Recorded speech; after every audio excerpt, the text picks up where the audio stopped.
इस तरह के क्वेश्चन आने की बहुत सी संभावना है। तो इस तरह के क्वेश्चन करने के लिए हम क्या करेंगे, एक ट्रिग्नोमेट्री में टेबल होती है जिसमें जो साइन कॉस टेन के डिफरेंट एंगल्स में वैल्यूज दी रहती हैं, तो वो टेबल आपको आनी बहुत ज्यादा इंपॉर्टेंट है। तो आइए देखते हैं वो टेबल हम कैसे याद करते हैं।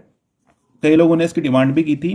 तो यहाँ पर अगर साइन थीटा लिखा है तो साइन की वैल्यू आपको 0 डिग्री पे, 30 डिग्री पे, 45 डिग्री पे, 60 डिग्री पे और 90 डिग्री में पता होना चाहिए। तो आपको केवल साइन थीटा की मैं आपको ट्रिक बता रहा हूं, आपको केवल साइन की वैल्यू पता होनी चाहिए। उसके बेसिस में आप साइन कॉस जितने भी ट्रिग्नोमेट्रिक रेशियोज होते हैं उनकी वैल्यूज निकाल सकते हैं। तो साइन थीटा 0 डिग्री पे 0 होता है, 30 डिग्री में इसकी वैल्यू जाती है 1/2 और 45 डिग्री में इसकी वैल्यू जाती है 1/√2 और साइन 60 की वैल्यू जाती है √3/2 और साइन 90 की वैल्यू होती है 1।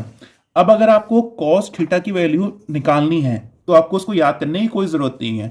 आप सिंपल क्या कर सकते हैं, जैसे साइन का इस तरह से चला है तो आप इसको इस तरह से चला दें, तो जो वैल्यू साइन 90 की होती है वही वैल्यू कॉस 0 की होती है। तो इसको अगर उल्टा लिख दीजिए, आपकी इसकी वैल्यूज आ जाएगी। कॉस 30 की वैल्यू होगी तो साइन 60 की वैल्यू होगी तो होगा √3/2।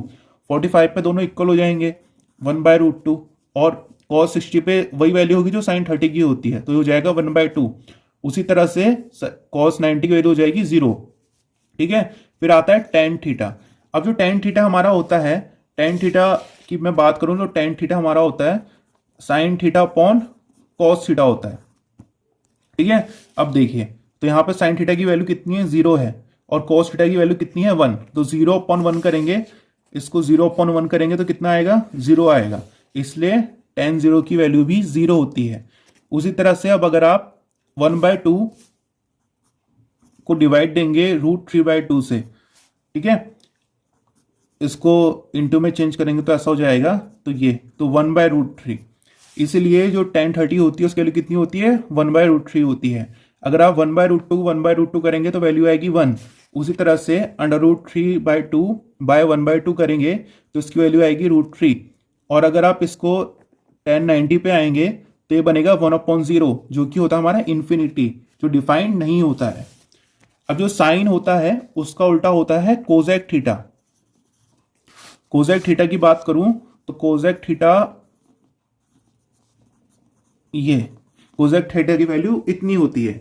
तो हम क्या करेंगे, इसका उल्टा करता जाएंगे। अगर आप साइन 0 का उल्टा करेंगे तो कितना आएगा, 1/0, वही बनेगा इन्फिनिटी। ठीक है, अब जैसे इस वैल्यू एक मैं आपको रख के दिखा देता हूं। जैसे साइन 30 की वैल्यू कितनी होती है, 1/2। तो कोसेक की वैल्यू कैसे निकालेंगे, 1/1/2, तो 2 ऊपर चले जाएगा तो कितनी आ जाएगी, 2। बेसिकली हम साइन का उल्टा करते रहते हैं। तो साइन 30 का उल्टा कितना हो जाएगा, 2 हो जाएगा।